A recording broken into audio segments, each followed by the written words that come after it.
கைவிடாத சிறிய விதை.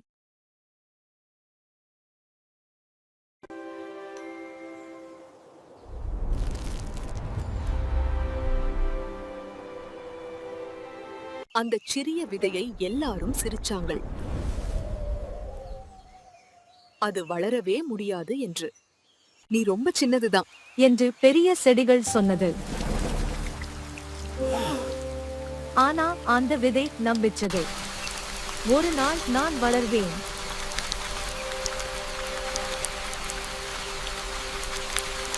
மழை நீரை குடிச்சது.